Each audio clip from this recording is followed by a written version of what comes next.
Buenos días. ¿Cómo les va?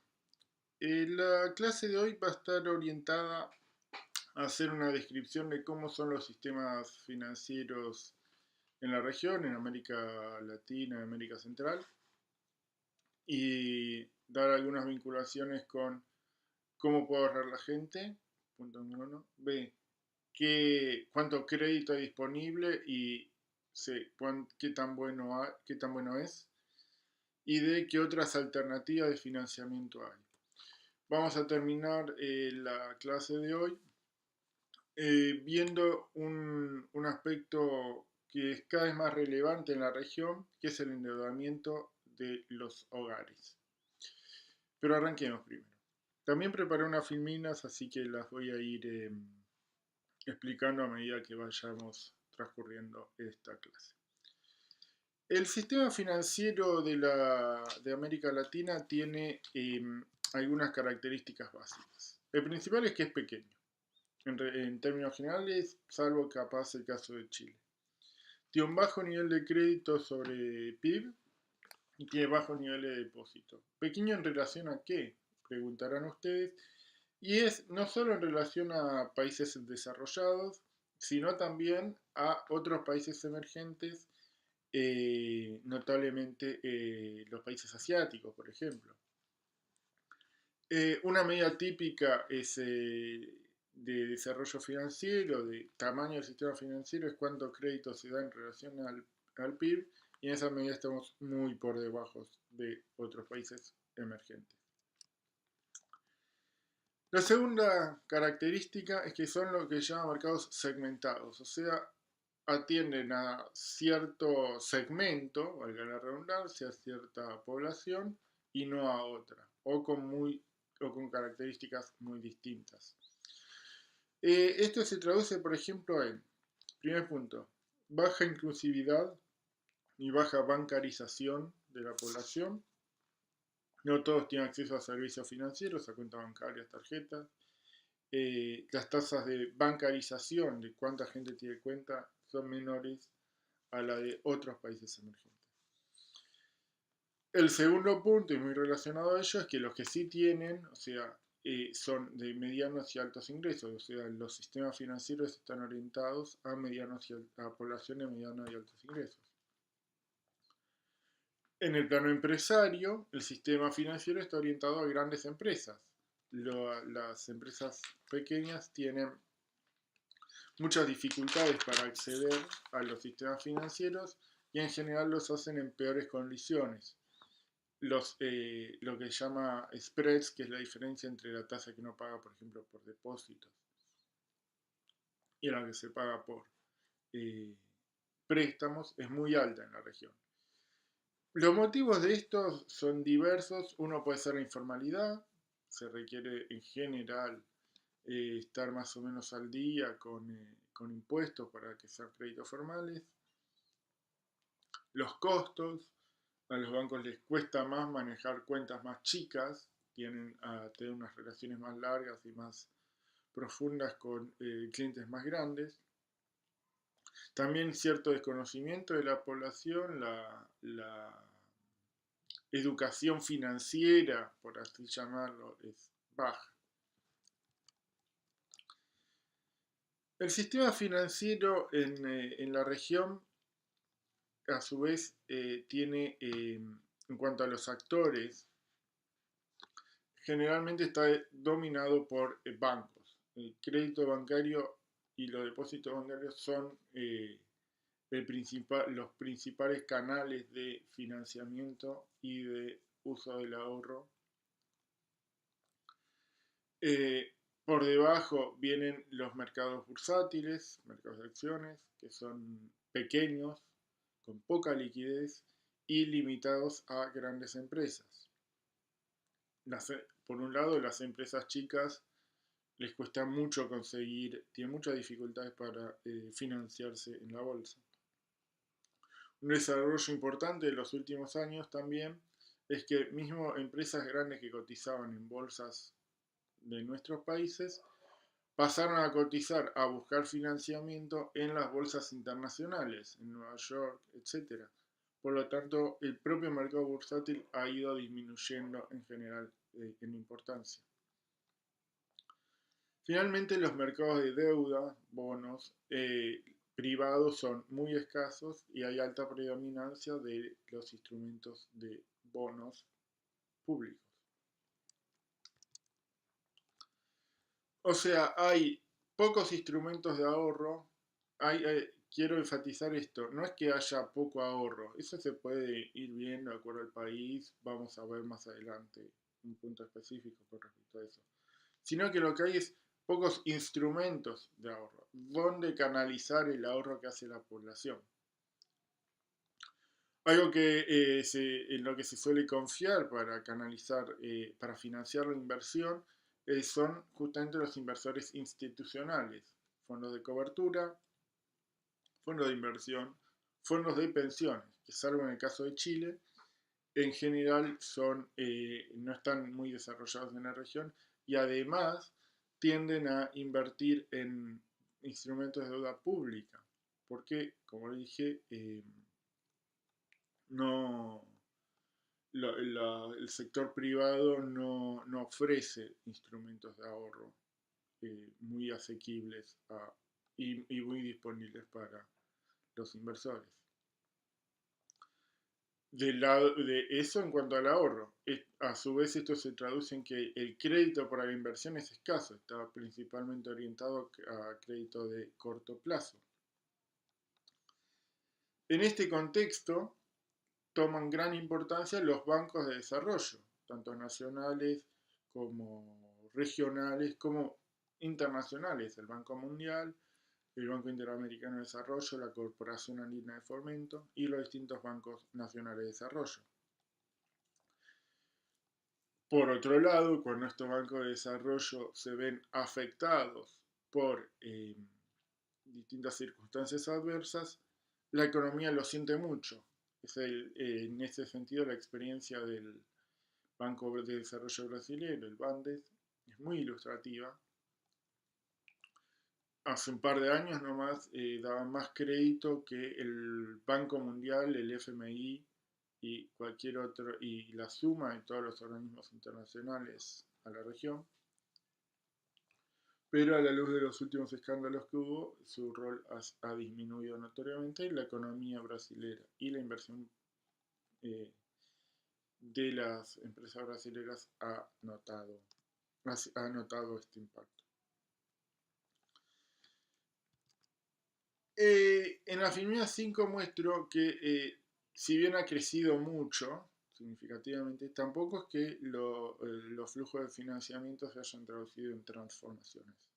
Como muestro, por un lado, como digo, ha subido mucho, en especial los flujos privados externos. Pero vamos a ver los distintos componentes. En primer punto, si bien de reducida magnitud, los flujos externos oficiales principalmente son créditos, son asistencia oficial al desarrollo, que puede ser con mayor o menores condicionalidades.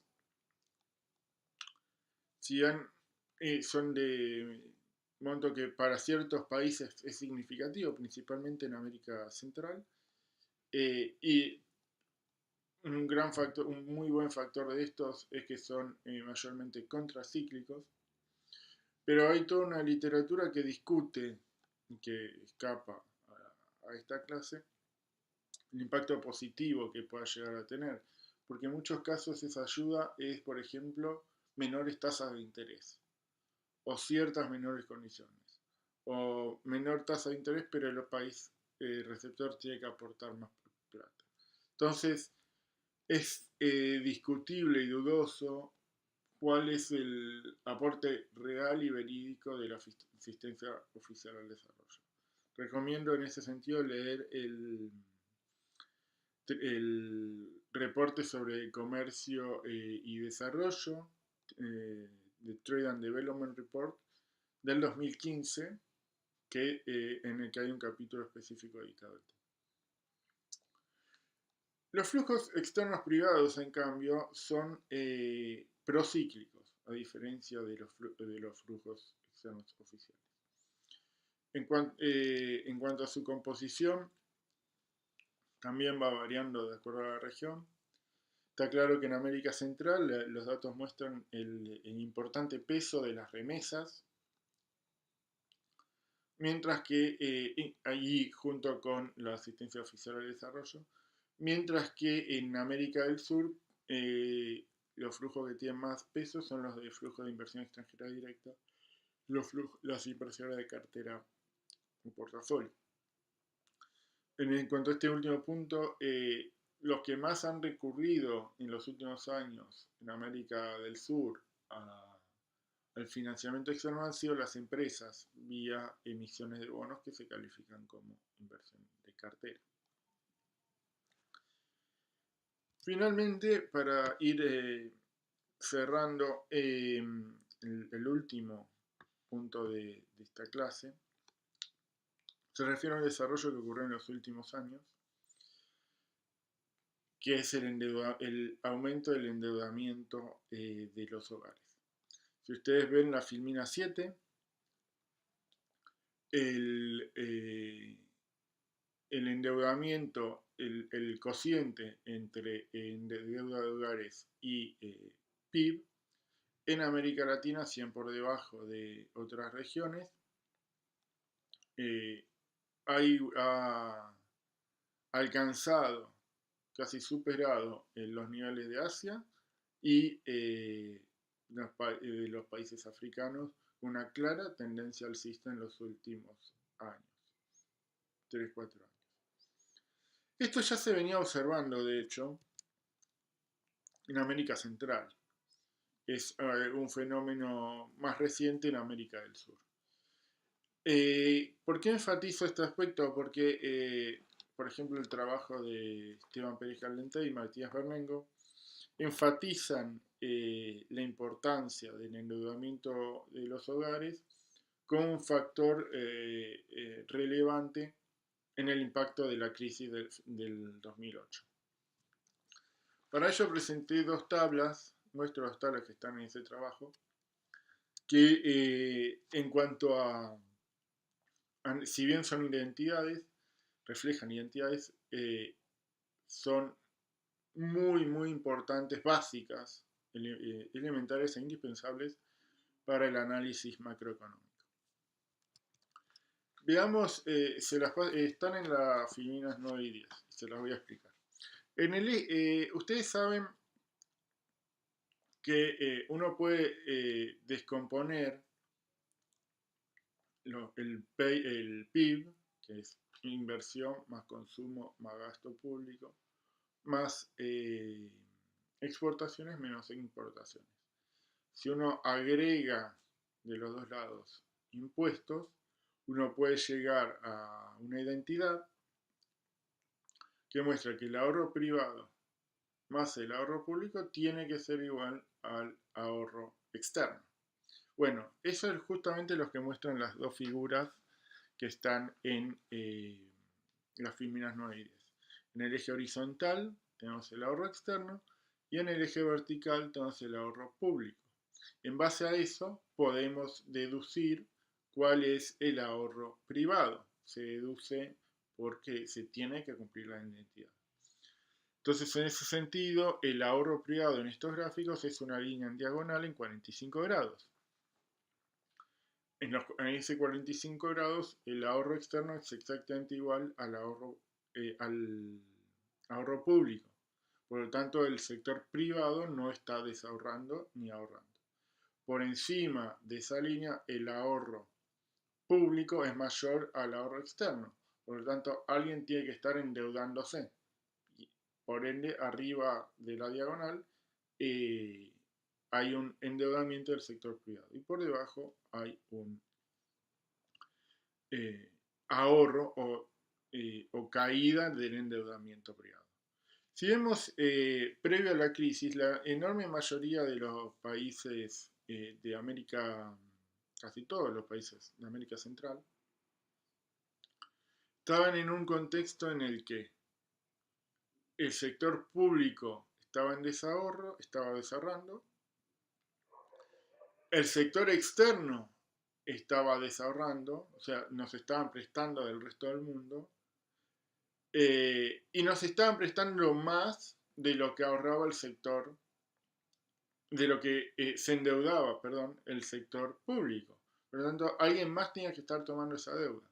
En ese sentido, ahí, entonces, eso que muestra que el endeudamiento del sector privado estaba aumentando. El impacto de la crisis hizo que el sector privado tenga que dejar de pedir prestado, tenga que reducir, tenga que empezar a pagar deudas, lo cual implica que en el corto plazo hay un impacto negativo sobre la actividad económica, porque dejan de invertir y, y pasan a pagar más deuda. En el caso de América del Sur, lo que se ve es mayormente algo contrario. La mayoría de los países en el 2009, por un lado, tenían, estaban con, tenían ahorro externo, Argentina, Brasil, Perú, Venezuela, Bolivia, Ecuador, un poco menor Uruguay y México, y su sector privado estaba acumulando activos, no se estaba endeudando en su enorme mayoría. ¿Esto qué le permitió a los países? Le permitió que cuando llega el impacto de la crisis, el sector privado no sienta la necesidad de pagar tantas deudas y le permite a la vez, le da espacio al sector público para aplicar programas de estímulo, como mostramos en la clase pasada, aún pasando a tener cierto desahorro externo, a pasar a un déficit de cuenta corriente. Eso es lo que muestra la FIMINA número 10. La clase que viene, los temas que tocan están vinculados a una problemática tradicional de la región, aunque en los últimos años ya para varios países, no todos, ha pasado a un segundo plano, como es la inflación y su vinculación con el tipo de cambio.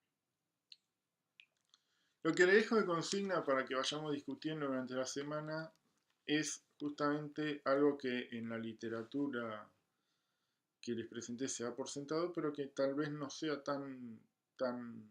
uno no lo tenga que tomar tan a pecho, que es esta relación entre desarrollo económico, crecimiento económico y desarrollo del sistema financiero. Quería dejar la inquietud, preguntarles a ustedes en sus experiencias profesionales y cotidianas, ¿qué relación creen ustedes que hay entre desarrollo financiero, mayores instrumentos de ahorro, más crédito, etcétera, y crecimiento y desarrollo? ¿Es mucho financiamiento siempre bueno para crecer o no? Hay literatura encontrada en ese tema, de hecho, que muestra que más allá de cierto punto, para muchos países emergentes, ya las finanzas pasan a ser una carga más que un estímulo al crecimiento. ¿Qué es lo que ustedes opinan al respecto? Nos vemos la semana que viene en otra clase.